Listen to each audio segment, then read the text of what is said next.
way too hard too early. Yeah, so I'll probably come out of the gates pretty hard. But I love your enthusiasm. I can't knock that.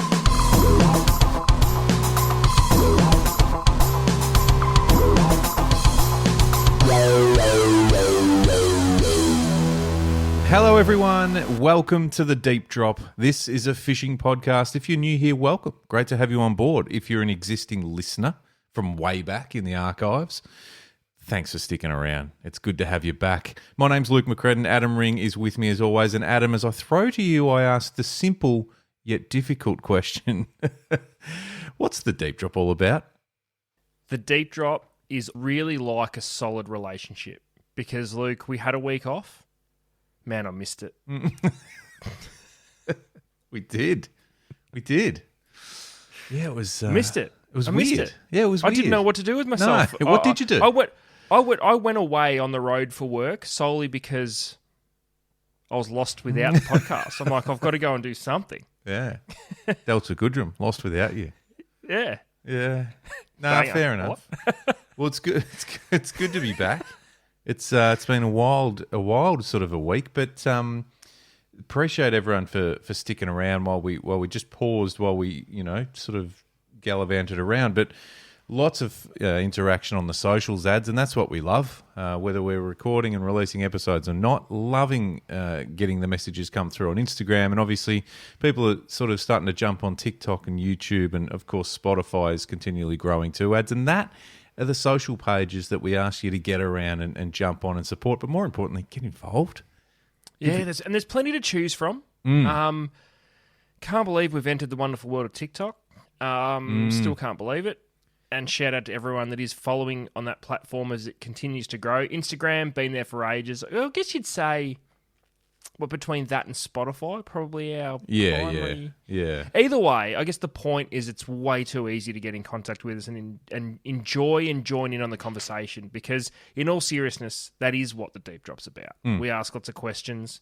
We require feedback so that we can maybe sometimes come up with something that resembles an answer. Yeah. So get involved. And it can be anything. It can be an email. It can be a voice memo. Had a few of them, which are awesome. Yep. DMs, messages on the page, whatever suits you. Whatever works, whatever rocks your socks. Listen, we have had, Adam, a couple of Grand Slammers. Now... No way. Yeah. Spud, who, Spud. he's been around for a while, Spud, following the show, and he's gone and done it. He's even sent a screenshot through. He's done the old comment on Spotify saying, I'm here. There was YouTube, there was Instagram and TikTok as well. So, Spud, thank you very much for becoming the first Grand Slammer. Now, there was another one. However, it slipped through to the keeper because there were a couple of I'm here's via message, and I'm not sure that qualified ads. I don't know how you feel about it. It's a pending slam? A pending slam. I still in the... Okay, it's still with the judges. Yeah. Pending slam. It's like, you've just caught a 50-kilo tuna on 8 kilo, but it's still with the IGFA. Yeah, that's right. Yeah. So we'll listen, sit tight while we measure leaders, doubles, and make sure everything is within the parameters that constitutes a slam. Yeah. We'll get back to you soon. Yeah, I love it though. I love the effort. It's absolutely going to qualify for something. But and listen, what we're referring to, if anyone's wondering what the hell is going on, we're calling the Grand Slam of the Deep Drop social pages ads when you comment on Spotify, YouTube, TikTok, and Instagram. And we just all we ask for is I'm here, and that's That's it. That's how we can identify that you're trying to go for the slam. Yeah, that's all we need. You can actually say whatever you want, to be honest, but just little put I'm here. Lead with I'm here, or a little just hand emoji. Like hands up. Yeah, raise your hand. Yep, like it. So I love it. So it's good to have our first official slammer. That's big time. Yeah. Spud. Well played, sir. Well played, Give the Deep Drop cap to you. Now, I wonder if Spud's been across the deepdrop.au, which is the website ads. I'm not sure. He's probably gone and had a bit of a look. Pretty safe to say he's out of geese. And plenty of people have, because that is the place where you can go and check out all the episodes, all the episode details, a little bit about you and I ads if anyone's interested. Probably not. Fair enough. But of course, it's also the place that you can go and check out a little bit of merch if that's your thing. The old... And it should be everybody's thing It because should be everyone's thing. it's the best combo going around. Describe it. Listen, it's the best combo going around on the internet. It's been said before, and we'll say it 100 times again. It's the ultimate combo. The deep drop cap. Black, snapback, bright green deep drop logo right on the front there. Can wear it anywhere. Fishing, pub, wedding, funeral, whatever. You can rock the deep drop cap. It's an all-purpose cap, which is a banger, and then you combo that with the bright green stubby holder. I mean, come the on. well-documented stubby holder that is 100% certified and guaranteed to make your next drink the best drink you've ever had in your life. I love it. You know where the in those stubby holders where it's stitched together, where it joins, the stitches are bright green, deep drop green, and that's just a little thing. It's the little things, ads. It's the one percenters. Yeah. We've spoken about one percenters on this podcast before, and the stubby holder goes in and fits into that category beautifully. So wrap your mitts around the stubby holder as it wraps its mitts around your drink and makes it instantly better. I'm still not opposed to submitting it to some of the trade shows coming up as best in show. It's and not even where you think, not even accessory or apparel. Combo. Is there any fine print? Is there any fine print that stipulates it has to be a rod and a reel?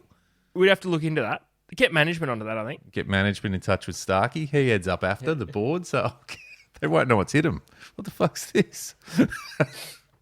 Do we submit it? Do we go all out and just go global? Do we submit it to iCast? iCast. Should we get a stand? Best in show. Or do we just place it on a shelf and see how much interest it has? see if anyone notices it's there. Put it on a pedestal in the middle of the walkway. It'll catch people's eye, though, and that's the thing. Yeah, it's all about attention. So that's the deepdrop.au is where you can find that. And please get involved. Just rep it.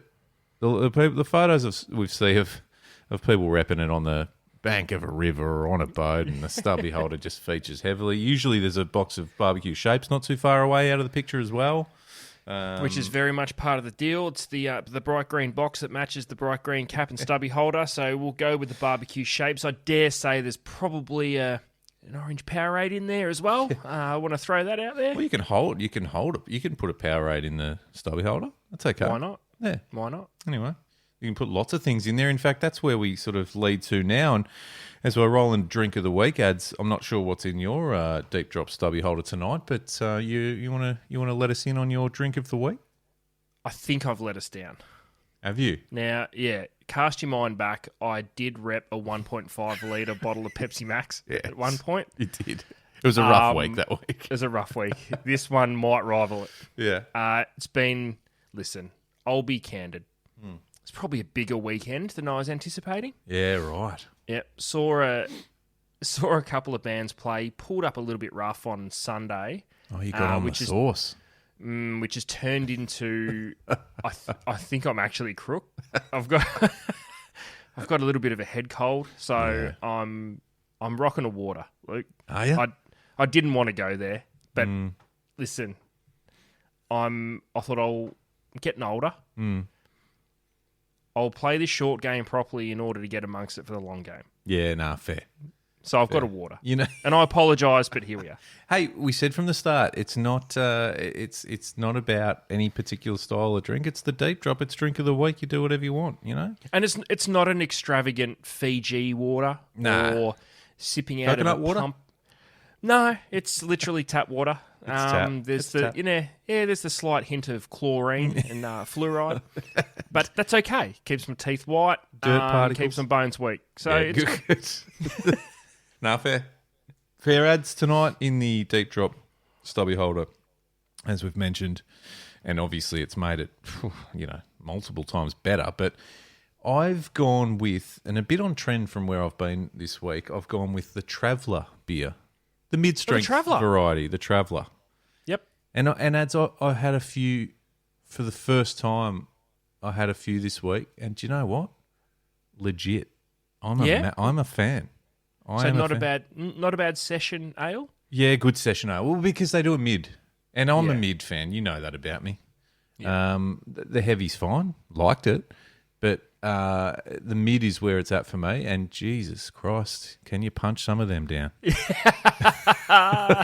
Yes. So tip of the cap to to Trav and the team at Traveller. I'm a fan. So that's where I sit tonight, and it's kind of just rolls on from what was Traveller featured pretty heavily over the last week or so. Ads. So this is big time. Now we did unfortunately have a week off last week. Yeah, it hurt. Sounds like we both played up. But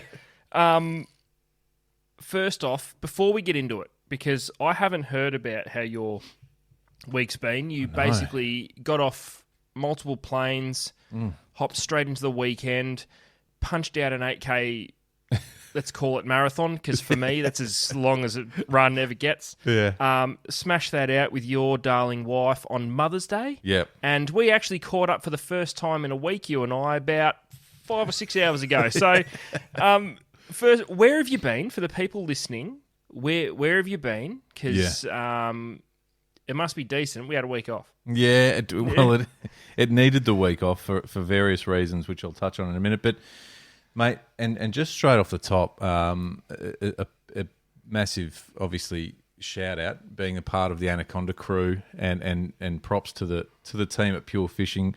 We jumped on a very, very, very small aeroplane, Adam. Now, not just your sort of, it's a bit of a smaller one. It only holds 50 or 60. No. 3 of us were in it. Oh, so I hopped on the old paper plane. Maxed out. 3 was maxed out. It was squishy. Ads, and we travelled about half an hour out to the Tiwi Islands. Bathurst Island is exactly where we landed. And let me tell you, I've never done that before, and that was something special. Just the commute from Darwin to the Tiwi Islands, which was pretty spectacular. And as I say, a bit of a crew in tow and a few plane loads of people. And yeah, wow. That was pretty accurate sort of, I suppose, reaction when you get up in the air in a little aircraft and you're looking down over these magnificent island group. It's just, wow, stunning. What, wow and stunning that, holy shit, that looks awesome? Or wow, I think I'm going to die. I'm in a 3-seater plane. There's that. There's that. Do you know the thing with these planes, right? And I've seen a few of them and been in a couple, but these were neck level small. I haven't been in one, and maybe it shows where I'm at just in life. I haven't been in one that's not falling apart internally. I think they come brand new falling apart. It's kind of like It's like they started to build a real plane and thought, fuck, we've lost a couple. You know when you put like an IKEA flat pack together and there's a couple little bits and pieces left over at the end, and you're like, but you leave it. Did I need them, no. or are they spares? Well, I think they've gathered up the spares and they made these small planes, and and they run them out of Darwin to the Tiwis. Yeah. So it's listen, we're not allowed to waste things in Australia. No. So it was resourceful. Also, a resourceful flight from Darwin to the Tiwi Islands. Hats off to these pilots. They did it in style. It was a nice little, like I said, it was a 30-minute sort of a flight, so it wasn't anything out of control. But hey, landing on a very narrow piece of dirt is probably a real explanation as I can give was an experience in itself. But yeah, now just before you get into it, I want to come at this from an angle that maybe not everyone's expecting, including you. I haven't told you about this. Okay. Before you get into what the trip was, because I'm hanging to hear about it, I want to know, what were your expectations of the trip before? Because was this your first trip to the Tiwis? Yes. Yeah, correct. Okay. What were your expectations? Riff for a couple of minutes on your expectations of the travel there, expectations of the accommodation, and then finally expectations of what the fishing was going to be like over there. Yeah, it's an interesting one because I had a little bit of an insight as far as, some video and imagery into accommodation, Tiwi Island Resort, which was stunning, absolutely stunning. I knew it would be good. It blew my mind. It was better than probably anticipated. The travel, you mentioned the travel. Didn't expect a plane that size. We weren't half on the plane thing, but it certainly makes you go, oh, okay, we're doing this. But then the place itself, I think it's one of those ones where I don't know what I expected, but it was kind of it in a weird way, but also completely blew me away as far as it's another world, another planet, stunning. Like and especially being from somewhere like Victoria, as you and I are, Queenslanders or even far north Queenslanders probably have similar feel in a lot of ways. But even that, I think it's still a very foreign place. But, landing on a dirt airstrip and hopping in a boat and immediately being surrounded by crocs and sharks is kind of something for a southerner that makes you go, holy Jesus, we're not in Kansas anymore, ads. So that part of it alone was probably, I don't really know what the expectation was, but it was certainly pretty mind-blowing. Yeah. It was pretty cool to meet some local community members too, which was fantastic. Was welcomed by them, and they were great. And they were, we got to chat to some of the youngsters, and that's their life. You know what I mean? That's where they live. It's their land, and it was. They were pretty proud of it, and they were pretty keen to take some fishing gear home with them too. So that was kind of cool. that part was really, really special. So, look. So there was a few days sort of doing a bit of business, I suppose, but also very much. Sharing some time together with the people that we work with and around all the time, which is as we say all the time, ads, whether it be Tinny on Port Phillip Bay or in a centre console chasing barra in the Tiwi Islands, there's something about spending time with people on a boat or on the bank of a river or walking a trout stream that's really, I don't know. It's just different. You sort of, because it's how we relax. Yeah. So you're saying you went with a group of trade partners who you speak to on a daily basis. Yeah, absolutely. So your mates, you know them. Yeah. You know them. But that's getting to hang out in that kind of environment. You're saying that's how we relax. We're in a very, as you know, when you talk to me regularly and I'm completely frazzled, we're in a very, very fast-paced, high-intensity, chaotic business and in industry at times, and just world, let's be honest. To have the conversations that we have, like you say, on a daily basis or every couple of days, that is very much computer screens and boardrooms or meeting rooms or whatever, to strip that back. And you're on a boat with a bunch of guys quite literally stuck on a mud bank for an hour or so, getting circled by crocs. No, not quite. That's an exaggeration. That's different. You know what I mean? There's a different level to that. And it was really special and a really, really special time to spend with these guys and together as a group. And, there's something really, I don't know, foreign and prehistoric all at once, but absolutely beautiful place and beautiful part of the world, and one that I'd love to share with the family at some stage as well, and more people, because geez, blew me away. Nice. Oh, so enough all that shit. What was the fisher like? Yeah, again, I think this is where we go down the path of. It doesn't get much further. In fact, I think this was thrown around a little bit from the Victorians that were on the trip.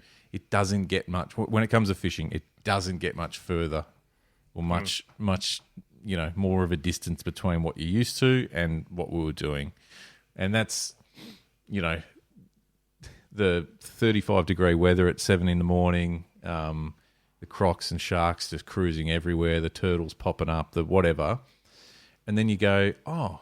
I'm chasing barra today. Yeah.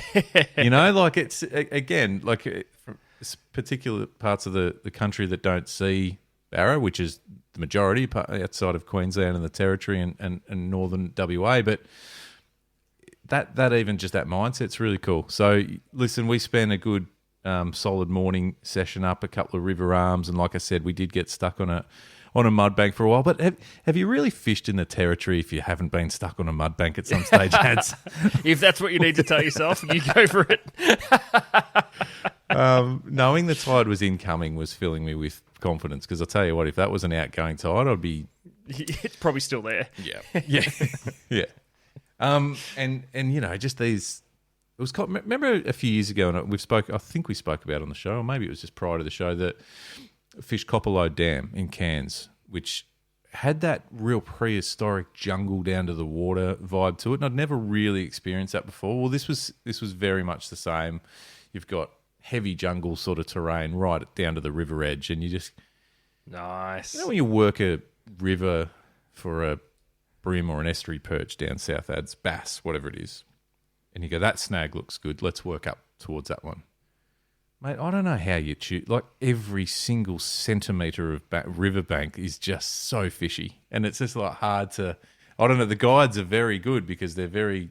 No, we'll work this one. There should be some fish holding here, and then we'll go to the next one. I'm like, let's just fish all of it. Let's do the whole lot. So once we finally got up a river after being stuck, there was, within a few minutes, we had basically a double. Myself, shout out Rosie from Pure Fishing. Shannon and I had pretty much hooked up at the same time on a couple of decent barra. Again, for me, it was awesome. It was my first barra Monday ever. You know what I mean? Yeah. So, and look, they were probably, I don't know, mid-50s. So it certainly wasn't a monster, but it was just really still cool. Good fish. It was really great. And they were pretty much, there were a couple around 70 and low 70s that sort of probably where they maxed out for that particular session. So, which again, I think whether it's 50 or 70, when that hits and that bucket mouth comes out of the water and shaking that lure around, it's pretty spectacular. So, like nothing you'll see down here. Nah.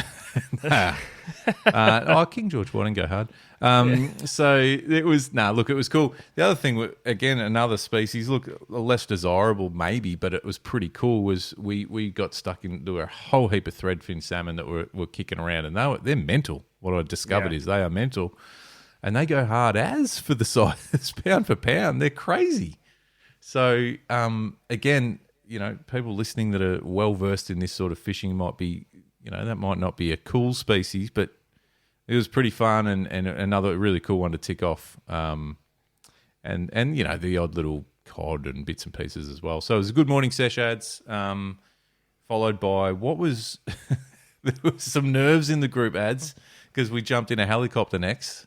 You went heli fishing. We went heli fishing, and nice. There was mixed feelings with that because so cool, and I was very excited to do it. I know a lot of people that have done it, and it's always there's always great stories out of it. But then there was that element of wherever we land is probably also very likely croc spotters. So we're getting out of this thing. All of a sudden you feel kind of safe in a boat, and then you're going, we're actually going on foot now. Okay. But no, look, even that, just like I said, just cruising around, looking out and looking down on the rivers and seeing, it's stunning. Visually just so cool. Cool to burn around in a chopper and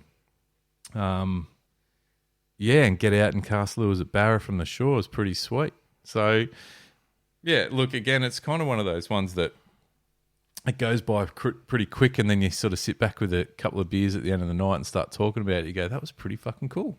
Yeah, shit, yeah. Yeah. Look, that was, and that then turned to a day offshore, or, offshore. It's a funny thing, isn't it? Because I think being from down where we are, offshore almost for me is like you're inside a bay or something, inlet, and then you're out, and it just drops away, and everything changes. A lot of these sort of island groups or islands, and even just around Darwin itself, it's kind of there's no real sudden drop off or any immediate thing that makes you go, all right, we're out in the open ocean now. So it's a really weird thing to wrap your head around when you're doing it. So once again, just jumped on board a bigger boat and cruised out for a bit. And look, day one of being offshore in that region, so I don't really know what we were looking at, but looking at the GPS screen that on the electronics, there were reefs and wrecks and bommies and stuff everywhere. So it was kind of a case of they were just finding some spots to drop some baits and soft plastics, and they love filling an esky. They love filling it. Let's be real. It's the aim of the game up there. It's not and hey, every morsel of meat off those fish that they keep gets absolutely, utilised and eaten. So it's not a knock. That's right. No, and I was just about to say that's why it's such a important thing for them. Nothing goes to waste. But what do they desire? If they're filling an esky, what would be their top three? Everything. Look, Goldies. Like I think that the finger mark or the golden snapper, and that's certainly you hear even the skipper one or the the decky or the skipper when one got caught. It's like, oh, here we go. It's the level of excitement from the locals goes up a little bit. Yep. So they're the ones. Obviously, trout. I think we might have only got a couple of coral trout, but obviously they're never going back. Let's be honest. Yeah, correct. And wherever you're from, and a whole bunch. There was the usual, I suppose. And again, this is where I'm a bit foreign to this stuff. There's a billion different cod species up there, and I'm like, is that someone all right? Is that a good one? Is that a good one? Is it poisonous? Is that going to kill me like everything else in this ocean? And as for me, and I think this is probably part of, and you're probably from a similar vintage growing up watching Malcolm Douglas and Rex back in the day when they do those trips up there. There was one species that, look, it's not high on the glamour profile from these days that it's not a trophy fish. People don't go out searching for them. But for me, watching those programs and reading the magazines back when I was a kid, there's a species that kind of always just gets me a little bit excited. And people might think I'm a weirdo for this, but there's something about a queenfish that I get a little bit excited about. And are they just the Australian salmon at the north? Oh, look, maybe. Mate, I don't know what yeah, that's a good question, actually. I reckon there's an element of threadies that is a bit like that. Unless they're massive, it's like, they're a little, okay. Yeah, you know what okay. I mean? Unless it's a big one, they're sort of like, oh yeah. Actually, which is wild because I've never caught queenies, and I want to because I think they look awesome, and they grow big. Yeah, and I think I'd only had one previous experience. You wouldn't say a sambo looks awesome. No. I think I'd caught a couple around Hamilton Island a year or two ago, but the first interaction we had with him on this particular trip, we just moved into a headland. It was a bit shallower and there was wicked-looking water. It just changes. You could see different tidal movements and stuff, and you're like, there's going to be something in here, and it's going to be fucking angry. Yeah. And just burning lures through that current change and stuff, they were just going mental, like whacking lures out of the water if they weren't hooking up. And they were big. And again, a couple of the locals are like, these are proper. These are as big as we've seen for a long time. And that adds to it a bit. So, yeah, that was a pretty cool session. A solid hour or so just whacking, big queenies. Yeah, there's something about it. I don't know. I'd love to hear from a North Queenslander or someone from the Territory, or I'm assuming up sort of northern WA. Where does it sit in the desirables? And I'm not talking eating. I'm just talking from a sportfish point of view because I just think, again, watching those old videos and those old tapes from back in the day, they always featured, and I always went, fuck, that looks like so much fun. Yeah. Do they eat them? Yeah, we had some sashimi actually, which was really nice. Yeah, I liked it. So again, I mean, I'm sure you could cook them a bunch of ways and they'd be okay. But maybe that's another question for anyone listening that's had lots to do with queenies. Where do they sit in food rankings? Because I wouldn't have a clue. They were fine. The sashimi was quite nice, but listen, just as a sport fish, I rate them. I think they're cool, and they look weird and wonderful, and they look so much like they are from the north, which is exactly, what I mean. And then, listen, just finding, I suppose, the other little session we had, which was a lot of fun, was finding a sort of rock bar, I suppose you'd call it, which was just a stretched out, out from the headland there that was underwater, but it shallowed up, almost like just a lengthy bommy, really. Yeah. And again, just looks so fishy. Like, I know that's a crazy thing to say because pretty much everywhere up there looks fishy, but covered in queenies again. Smaller ones, there were a few bigger ones in there, but good fun. And then sort of got pack attacked ads. Shout out to Cato, who looks after the Penn brand at Pure Fishing, who's a good fisher in his own right. Hooked a big trevally. And I thought, that's cool. And it was dogging it out around the front of the boat. And he said, geez, he's got some mates with him. And I had a look and I thought, Do I? You got Now, before I go on, do you? Like, so Yeah, you where gotta. are you at? If I'm fighting whether it's whatever it is and it's got mates, do you just black heart and drop in a lure? Yeah, okay. Yeah. I'm glad you said that. Don't even ask. It's expected from everybody. I'm glad you said that because I teabagged and dropped in, and risked losing his fish with my braid, but didn't think about it at the time. That's a him problem. And got absolutely slammed by what turned out to be a little GT ads. For me, I was pumped again. First tick off the list type thing for me. It wasn't a baby, so it was. Yeah. It dogged it out a bit. I can't imagine what it'd be like to catch one of those proper giant ones. Albeit I was fishing light gear, so it's all relative. But yeah, so that was good. That was good fun, and again, just water that is just rich with life. Like wherever you look, there's just, like I said, whether it be turtles and dolphins and sharks and crocs, or it's just bait getting smashed up everywhere. Don't send me back as a little fish in the Northern Territory. That's all I ask. It wouldn't matter. Even a big you'd only fish be there that for isn't a a couple of minutes. shark, like you cooked. Mate, just insane. Yeah. So all in all, I mean, from the fishing side of things, cool, really cool, great experience. But from just from being there and again, being at a completely different environment with a group of people to interact on that level changes everything. You know what I mean? Like even connecting with one of those guys today, talking shop, was different. Yeah.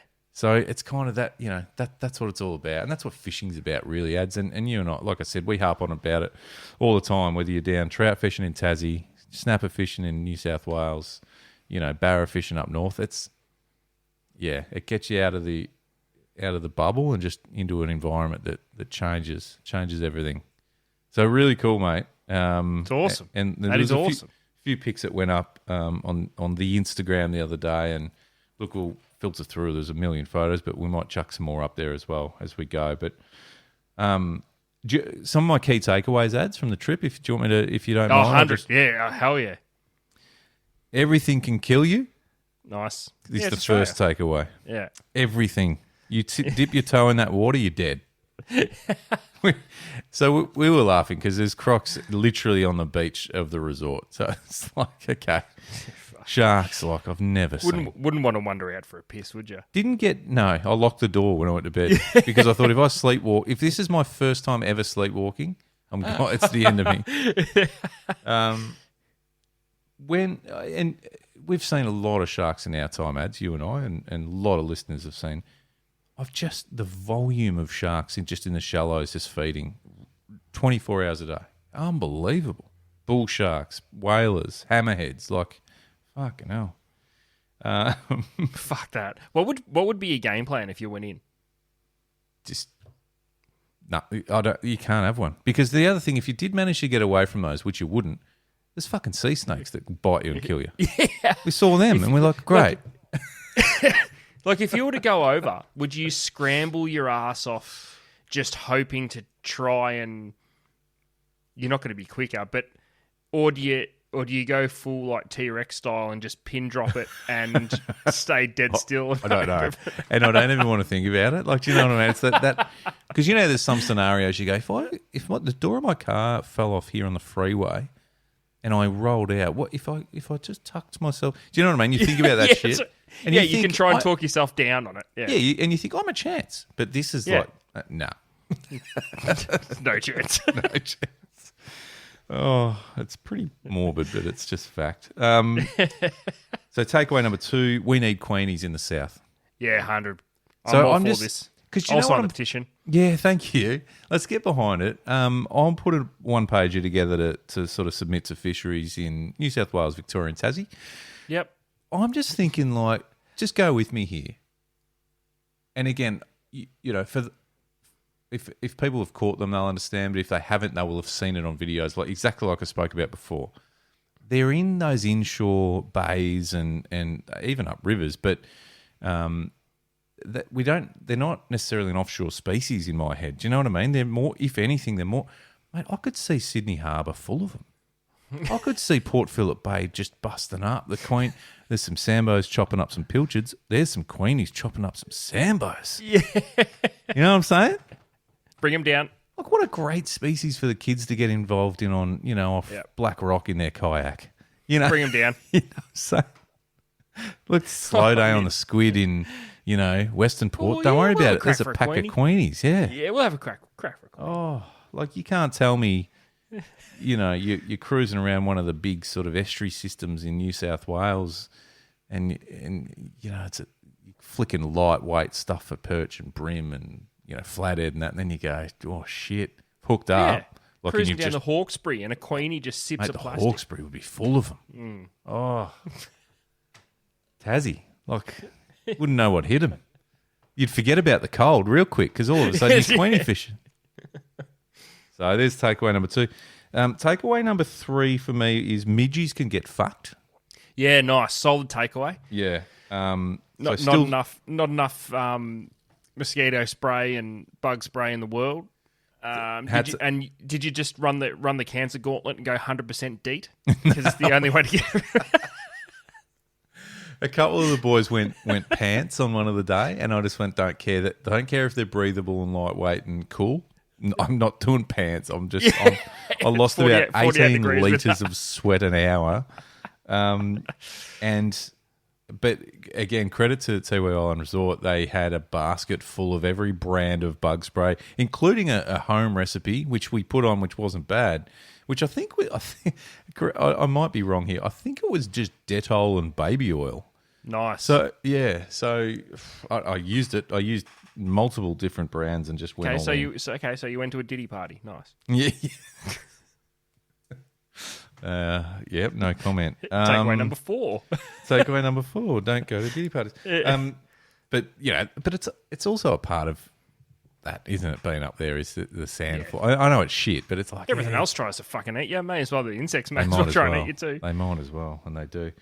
And my 4th takeaway, and again mentioned, Traveller is a legit beer. Okay. Yeah. So I might have to grab a 6-pack. Do it. Do yourself a favour, as Molly said. Magnificent. Yeah. But I mean, that's it. I mean, I've covered plenty off there as well, and there were just a few takeaways from it. There's actually probably a shitload of takeaways, but I'll leave it at that. Oh, no, I did have one more because, it wasn't so much a takeaway, but we mentioned what, a non-desirable, because I was wondering if there's any Yeah, okay. Caught a couple of caddies and the guides just turned their back. The northern toady? Yeah, they're just like, you sort that out. Yeah. It's like, fellas. Yeah. So caddies can get fucked as well. But, the northern toady, but at least it bloody gives you a bit of a fight. It doesn't just chop your stuff off. Yeah, and just blow up into a ball. Yeah.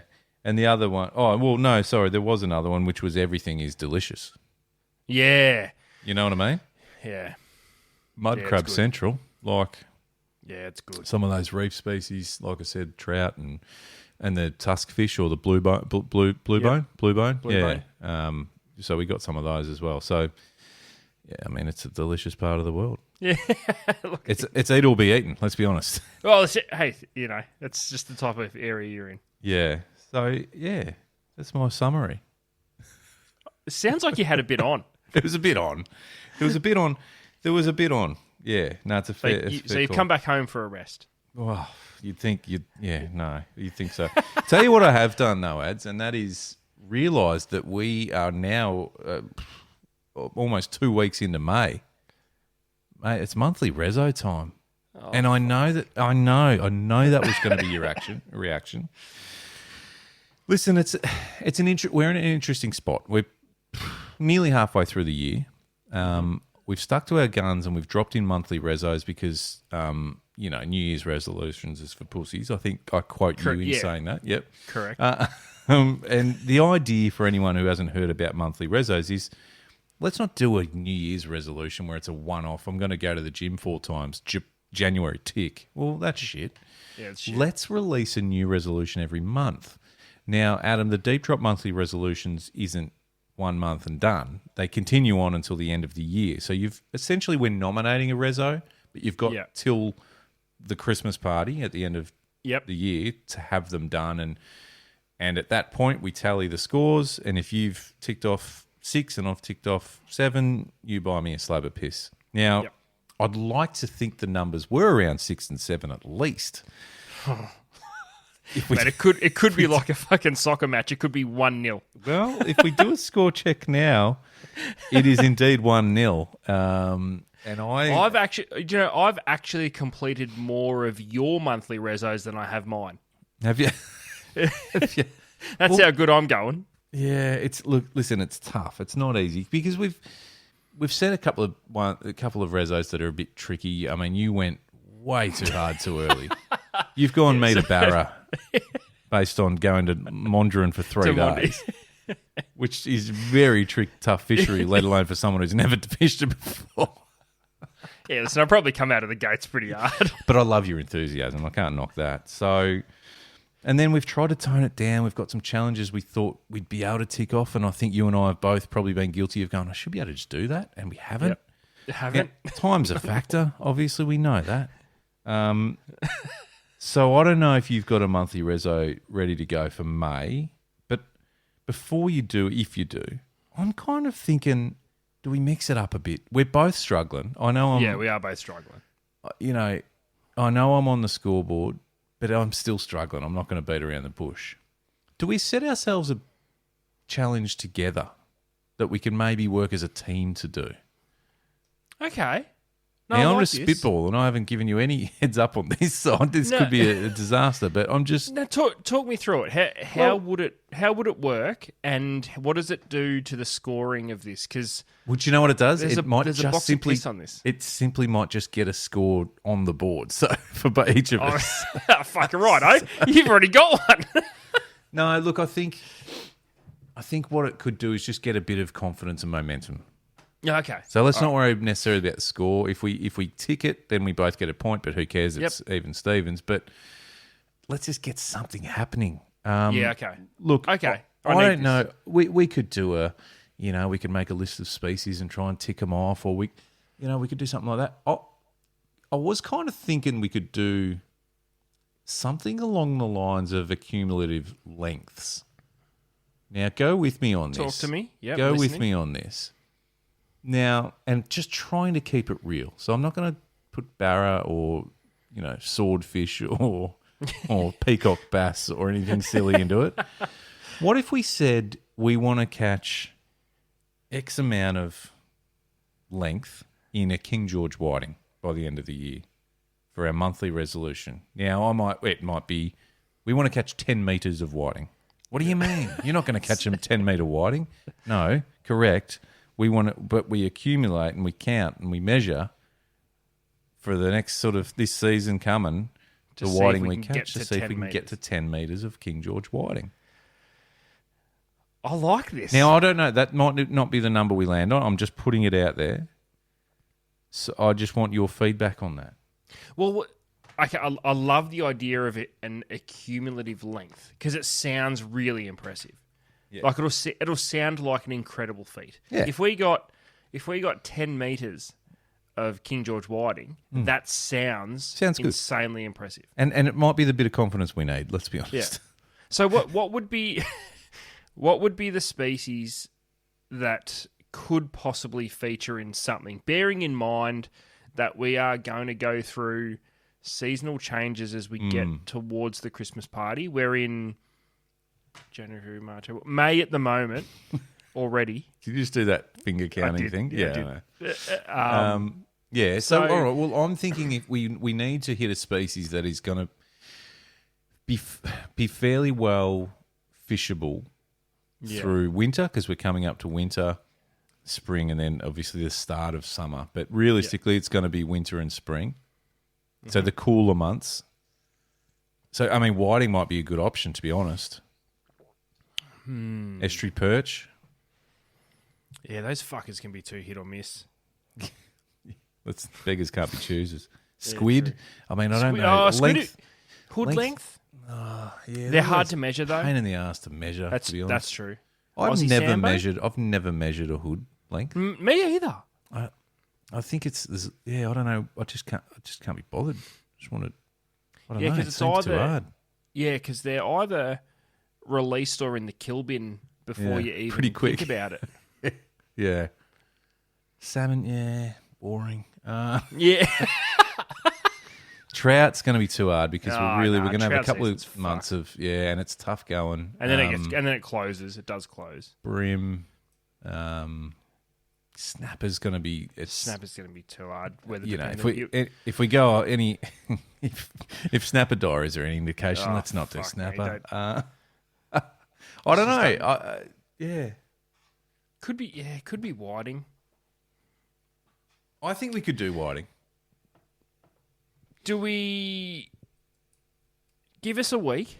Yeah. Well, do we get some feedback from the community? That's what I was going to suggest. Okay. I think we throw it out. Okay, so we've got till the Christmas party. This will be the May monthly resolution. Yep. What species of fish should we try and get an accumulative length on? So suggestions of not only species but also accumulative and the actual length. Please. Okay. Yeah. So if it's whiting, give us your give us how many. Yeah. And don't be silly with it. Like, we're supposed to try and get it. It needs to be a challenge, but don't say go and get 120 meters of whiting. No. But if you think about it, right? So say King George whiting, what would be the average? Like, say you caught 10 in a session. 20, what 30? Yeah, if they're whiting, they're 32, mate. 32. They're 30 to 32. 30, 32. Yeah. All right, so based on that, if the length that we want to hit is, and I'm just spitballing, if someone says, we could 30 hit a reasonable meters, well, that's 100 fish. Yeah, but we could hit a reasonable school, and they'll all be 36. Yeah. There's a few that were 36. Yeah. No, a couple of good ones there. They're 42. A couple of 42s in there. Why do we do that? Why do we do 30 to 32? A couple of good ones are 40 to 42. It's just a bracket. Yeah. Anyway. Yeah, but what would be because when you think, 100 fish, okay, we've got 6 months really to do it, but so it's.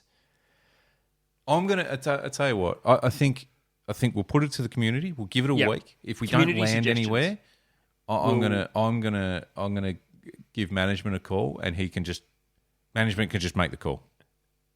He'll come in next week. Okay. If we haven't landed anywhere with the community, so for fuck's sake, community, please get involved. Yeah, please bail us out of this. Management will probably say toadfish or something. All right, good. Well, look for the video. There'll be a video go up on the social pages that'll be asking you to get involved and let us know, and it'll be in the stories as well on Instagram. We need it. We need your feedback and input on that one. Yep. Good. I'm happy with that. Yep. I love the idea of the accumulative length. I think it's good. Yeah, I agree. Did you, purely out of curiosity, because I was having a think about something over the course of the week, and because I fear that we may, or I may have be having contradictive thoughts on something that we'd already put to bed on the podcast. Oh. Yeah, I know. It's been a long week. When you were away, did you guys do any bait fishing? Offshore, there was some bait being soaked, Adam. Yes. Were you soaking said bait? No. How did the bait? What were you doing instead? Chucking plackies. How did the bait anglers go compared to the placky anglers? The bait fishers outfish the plastic anglers when we're at anchor or drifting over reefs and bommies offshore. Any theories why? Well, I think there's a couple of elements to it. Now, just painting the picture, what I'd forgotten or didn't really take into consideration at the time was how much, until we were there, is how much tidal flow that joint has, inshore and offshore. So, mate, I was having to cast 2-ounce jig heads. You know what I'm saying? Yeah, not banging them way out the front and hopefully just touching the bottom as they drifted back past me. So, not conducive to soft bait fishing at all, as opposed to the bait anglers that really had probably 2 snapper leads on, you know what I mean? Really bombing them bad boys down and fishing with heavy leader. And it's almost just. I don't want to. How do I say this without saying anything disrespectful or rude? But It's cheating. it's not. Well, no, I wasn't going to say cheat. It's not sporting, if that Yeah. makes sense. Having said that, you hook something decent, it's a good fight, right? But it's heavy fishing. It's just heavy leader, heavy lead, big hooks, big baits. Let's get a feed. You know what I mean? It's that sort of mentality. Oh, forgive me if I'm wrong, but I kind of just went, and nothing against that. Like, if you needed to catch fish, that's the way to do it. I was like, and I got a couple of fish on pluckies, and so did some of the other boys. But I don't know, I was kind of just content just chucking some baits, soft plastics around and knowing that I wasn't going to catch as many, if that makes sense. Well, this is what worries me. Because you and I have had conversations on this podcast before where, correct me if I'm wrong, we both agreed that we don't, but we should probably do anything we can, especially on a tough session in whatever we've tried to do. We should do anything we can just to catch something. Because the name of the game is to catch stuff. Right. I don't know if I agree with it anymore. Is it... Are we being snobs, or are we just choosing to? I don't know. I'm not trying to be, and we're going to need community help on this. So, tile number 2: are we snobs? Are we snobs? Because it's like, or are we idiots? Well, are we? Because I must admit, You know? the thought that I started with this was actually based around King George whiting. We've spent also a lot of time, especially in the last 12 months, talking about whiting on soft plastics and bits and pieces. Up until this year, and I caught my first whiting on soft plastic, not this year, but within the last 12 months. Yep. Everything before that's all been bait. I don't really want to catch any more on bait. Wow, yeah, it does that to you. So am I being a snob? No, but you know, if I said to you, if I had a gun to your head and said, catch a King George whiting in the next couple of hours on this boat. Oh, give me a number 6 shiner and some bait. Thank you. Yeah. Yeah. So this is an interesting topic because I'm kind of a bit with you. Like, I think, and last week, or even just, whether it's snapper or whiting, and so I kind of am almost willing to not get the fish or the bites as such as often to try and get one on a lure, and I think sometimes too you start, like, you know, you're a good bream and perch fisher, for example, you'll challenge yourself at times and go, this lure looks cool as fuck. It'll be tough to get a bite, but I'm going to fish it for a few hours just to see if it does work. You know what I mean? But you know that you could chuck an 80 mil soft bait and 100 mil soft plastic. You know it's going to probably get a bite, but I think part of it's just sporting, right? It's that challenge sort of factor in it. Plus I don't like touching bait. Yeah, and it stinks.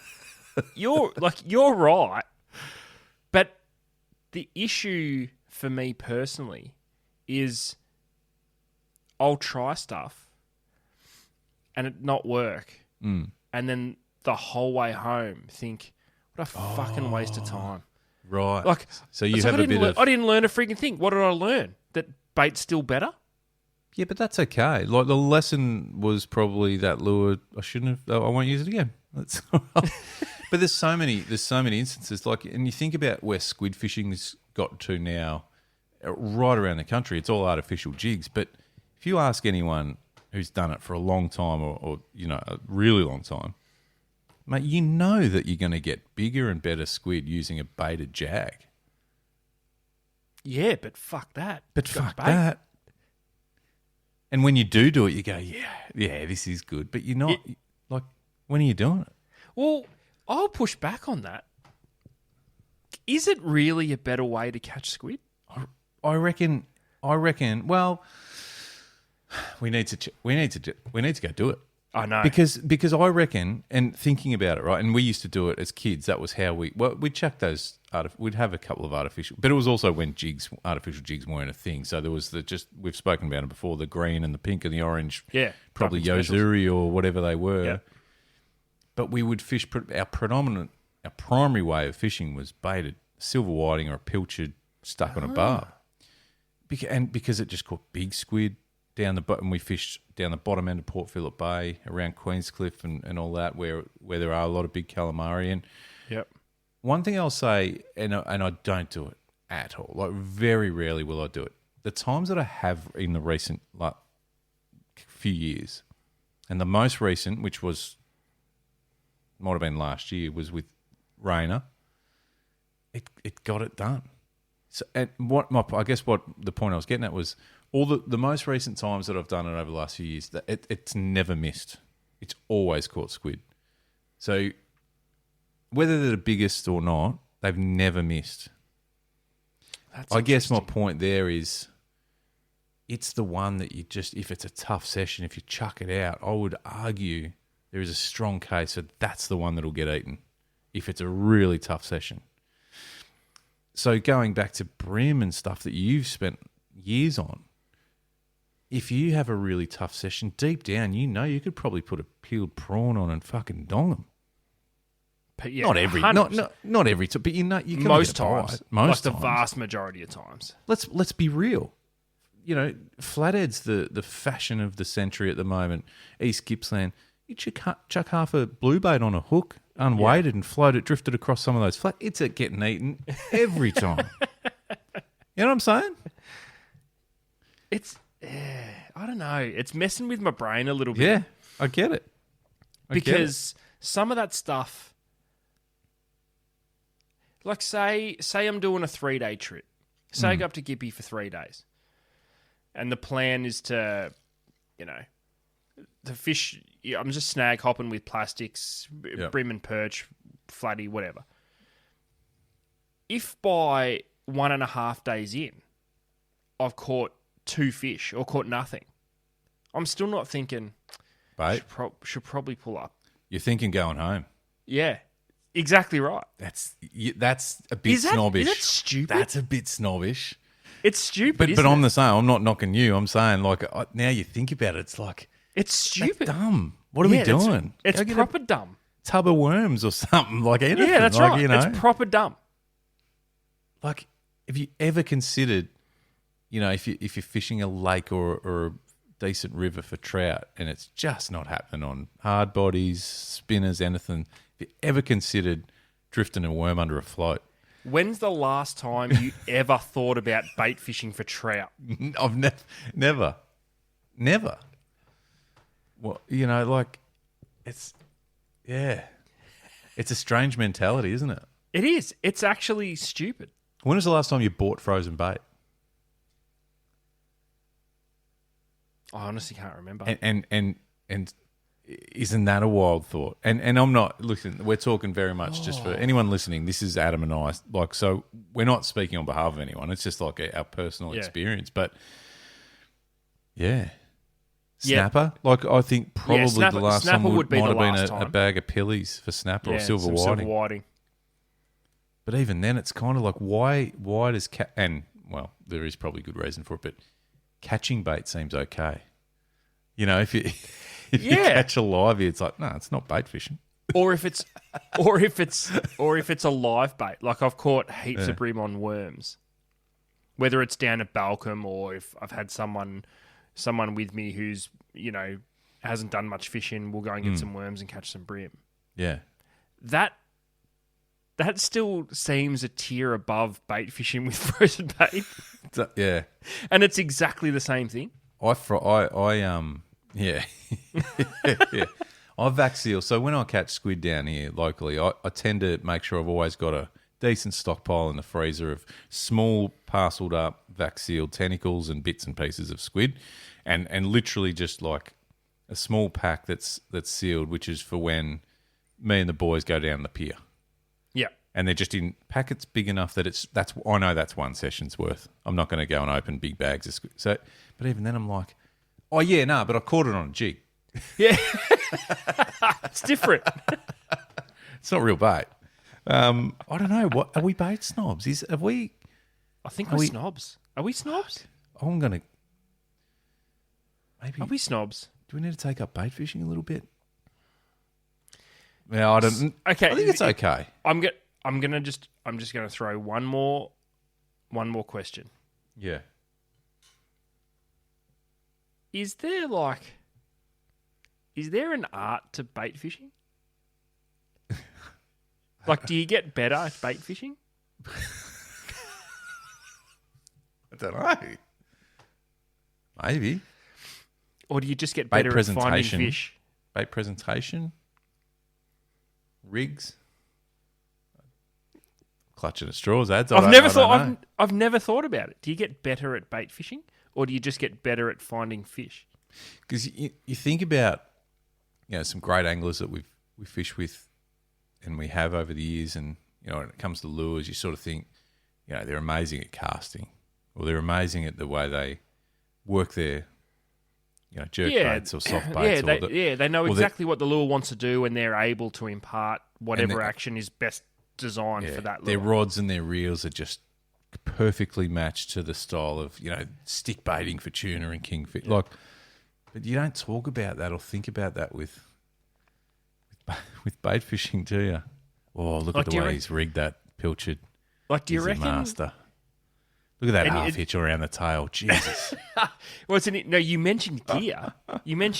Like, we'll cruise past someone fishing, and you'll always try and catch a sneak peek of what they're using. Do you think, like, a Beto walks down the bank with his, like, power tip and walks past a guy, he's got 2 black queens out, and the guy goes and just keeps walking?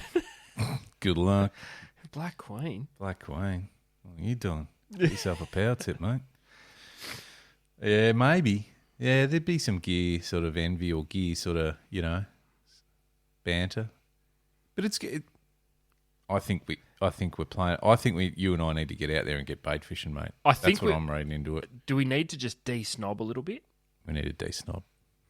And it starts with just getting out there and doing it, and mixing with the peer folk, hanging around at tackle store freezers. That's that sort of thing. Meeting the bait shoppers. Getting back to the grassroots of bait fishing. Getting bait juice on your hands again. Do I need to get a bait board and a bait knife for my kayak? Yep, you do. Short, stubby bait knife.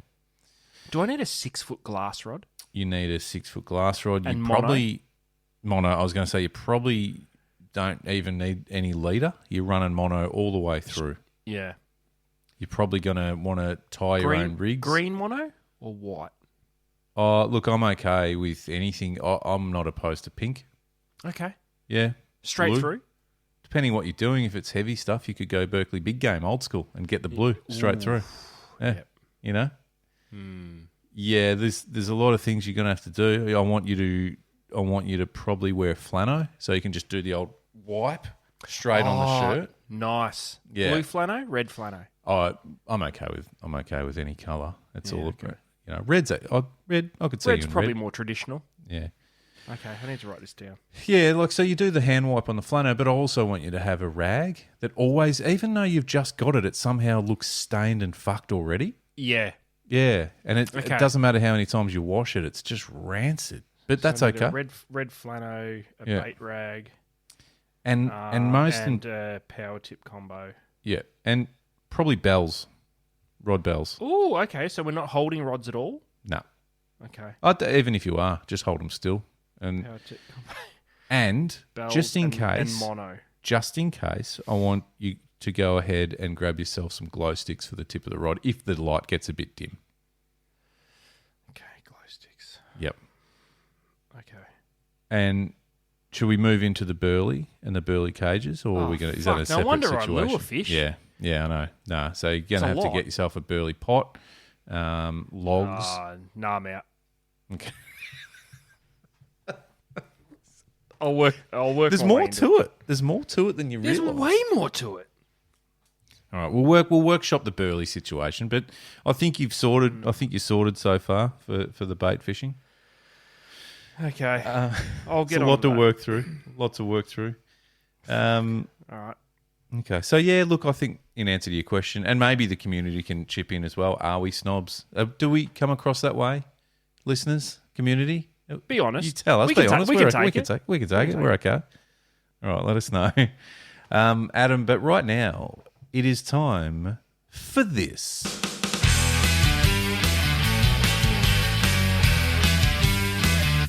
The deep drop. Top 6. That's a big statement right there. Yeah, it is a big statement because the top 6 is what we do, Adam, and we absolutely love it. And thanks to everyone out there who gets involved and gives us your thoughts, I guess, on our top 6 and what we've missed and some, some clangers. Yeah. We're not perfect, mate. We're not mate. perfect. We don't try to be. We've spoken a bit about the trip I've been on recently, Ads, and one thing I haven't mentioned is the Tiwi Island Resort people have curated just the greatest playlist. There's something, you've got to have good tunes. We speak about that. The Deep Drop Fishing Tunes playlist is on Spotify. They've created, yeah. Yeah, sorry, yeah. But it was just perfect. The music was perfect, whether you're at the bar or you're on the boat, music. And if there was a little suggestions box, I'd say change nothing. You know what I mean? Perfect.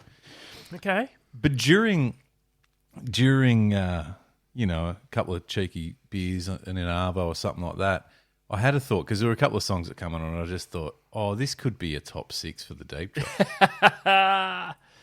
and what I'm getting at, Ads, is tonight we're talking about the top 6 early 2000s one-hit wonders.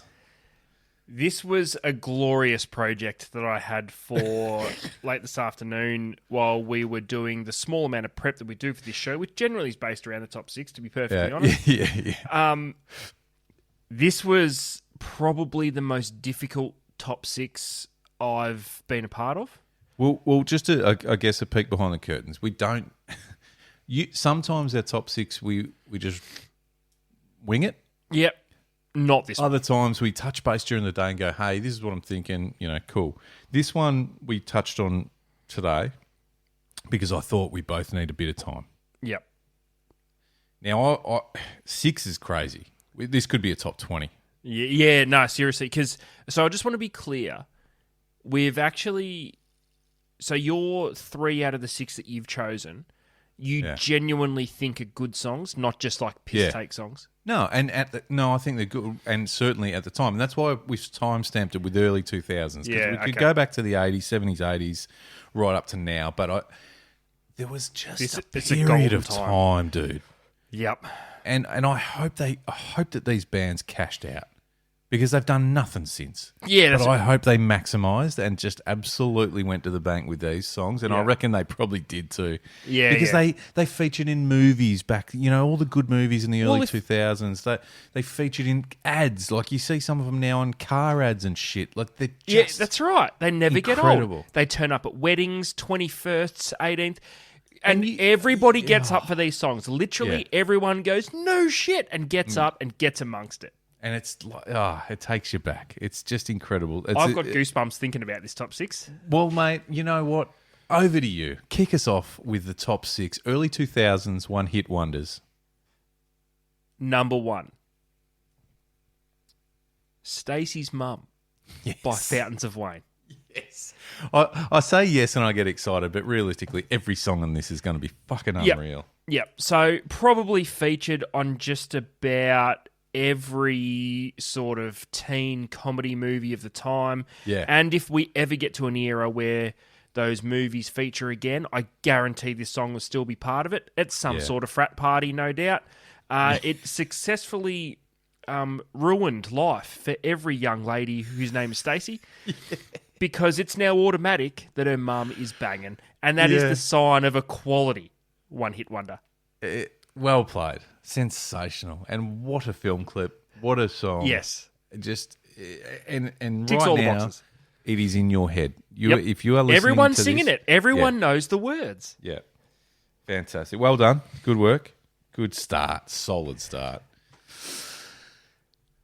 Number 2, Teenage Dirtbag by Wheatus. Yes. Now, I actually saw something recently that old mate from Wheatus was performing this song somewhere, and I went, So he's still banging it out. but what else is he doing? And then I went, who cares? Did As long as they he ever smashes write out- another song? I don't know. But Teenage Dirtbag, like, love it or hate it. I think it had its haters. No. But let's be honest, it took the world by storm. And I guarantee you the haters still know every single word. And I guarantee you during the interlude of that song, they put on a girl's voice and they sing that part. Absolutely. I guarantee it. Who doesn't? I guarantee it. Wheatus. Love that. Okay. Number 3. The Calling, Wherever You Will Go. Wow. Now, I need everybody involved because some might not remember this song. Jump on the tube, check out the film clip. It is one of the most wild things you'll ever see because the vocalist looks like he's about 12 with the voice of a 45-year-old. I think we all watched that clip and went, whoa. Yep. Yeah, that was weird. And everyone, as soon as this song comes on, the first thing you do is try and mimic his voice. You do. And sing every word. Solid one-hit wonder. That's a great one. I actually didn't have that on my list. Banger of a tune. Yeah, that's a ripper. It's he sort of had that, and I think I can say this comfortably because I don't think they'll be on the list because they had multiple hits. But he had that Creed sort of sound to him, didn't he? Yeah. It's like there's no way your voice could naturally be that. You've got to put it on.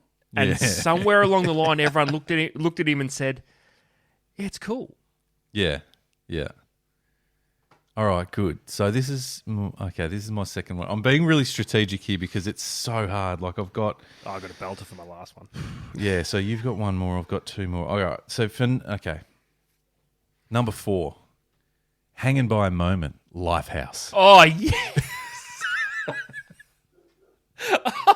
I didn't come across this one and I don't know how. Similarly, there's a tone in the voice that I don't care who you are, I don't care where you are doing that voice when you hear that on the radio. That song's proper legit. It's so good. And never heard of him again after that song. Lifehouse. Like No. what? Yeah. The song features in every teen sitcom. Yeah. Yeah. It's everything. That's what I mean. These guys, I hope they cashed out big time because they deserve it. And I hope they're still cashing out. Yeah, same. Yeah, royalties just for, that's what I mean, like movies and ads and shit. Yeah. Oh, how did I not come across? That's a banger. Yeah. What are we up to? Number 5? I'm so excited. Oh, no. This is great. Number 5. All the Things She Said by Tattoo. What? Yeah. Now, oh, man. there's a story to this song. I just want to say, I legitimately think the song is awesome, and it still kind of holds up. But 2 young Russian women, Something like that. and Did they rise to fame on Eurovision? don't know. I thought they rose to fame because every young man at the time thought that they were together.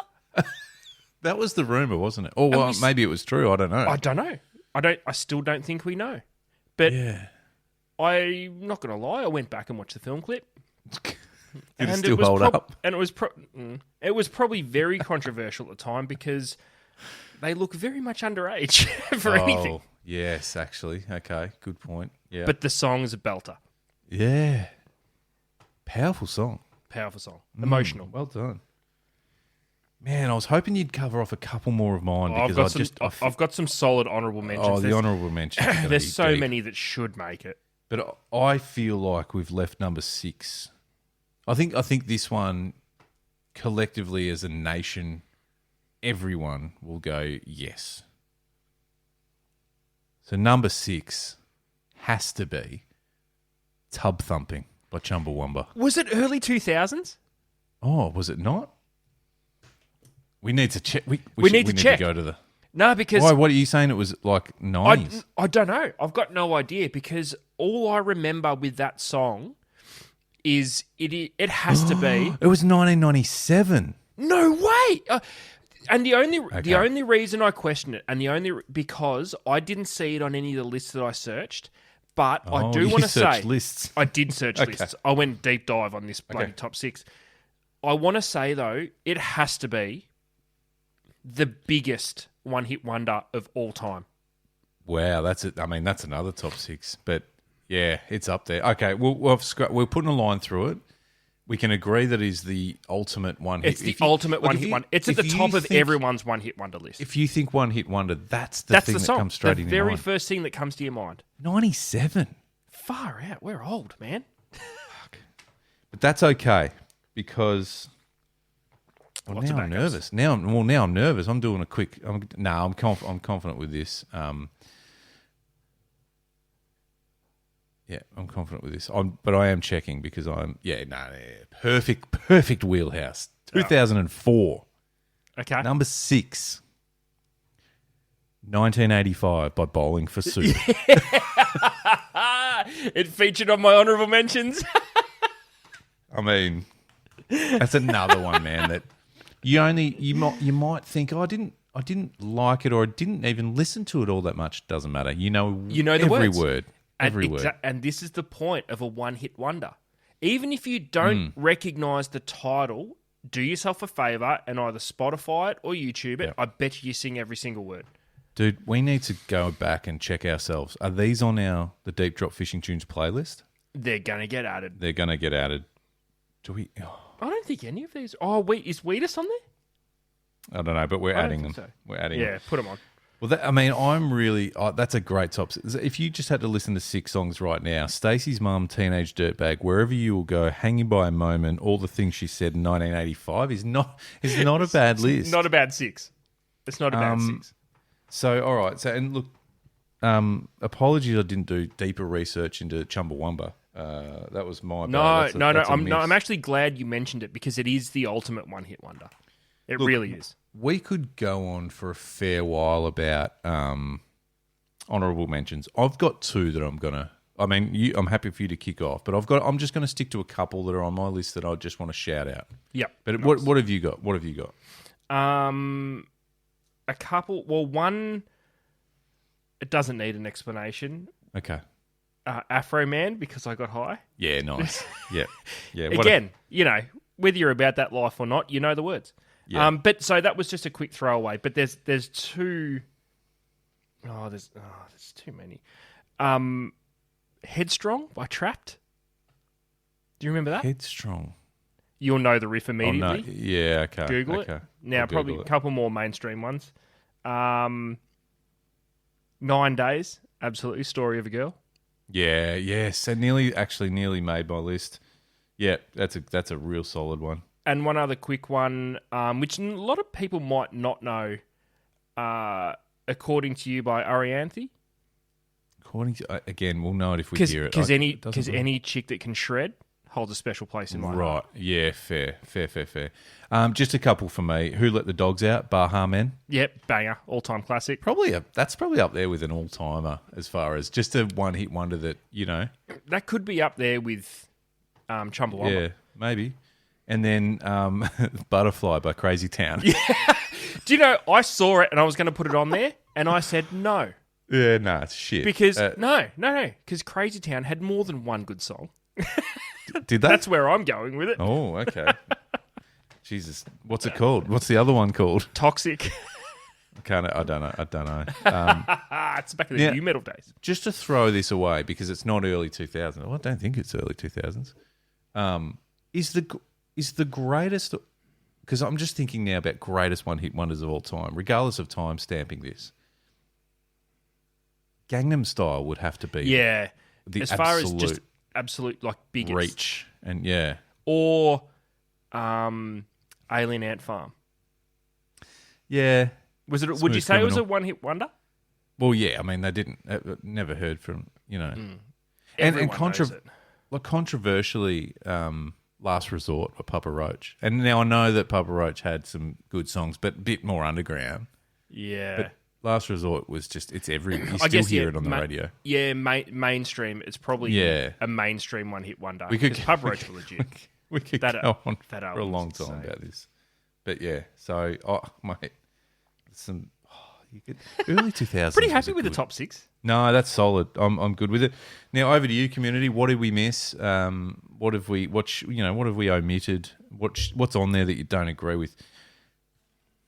Let us know. I feel like there's probably heaps we've missed, but keep in mind we're talking early 2000s. So bring it back to that era. There was so many. Let's be honest. So the top 6 go immediately to the Deep Drop playlist. Yes. Let's open up 2 more spots for the community ads. Absolutely. Oh, so 2 or 3, whatever. Community, throw out your top couple, and then we'll tally up the results and add them onto the list too. All right, beautiful. So just summarising the episode, I think there's plenty to take away from. We need to talk about the bait versus lures mindset. Are we snobs? Are we snobs? Let us know if we're snobs. Let us know if you're a snob. Let us know how we become not snobs. And I mean the top 6 speaks for itself. Let's be honest. Monthly rezo. Adam and I are thinking about teaming up. I'm excited about teaming up. To be honest, ads. I love the concept of this one. We're thinking a cumulative total length. So as an example, it might be 10 meters of King George whiting. Let us know what you think. Yep. What species and what length. That is, yes. And we'll set that as our monthly rezo to knock off by the Christmas party this year. Yep, love it. There's a bit of work in that, but I reckon you guys can do it. So let us know, of course. Get in touch with us via the socials or the website. Adam, you have yourself a wonderful evening. We'll speak to you soon. Peace.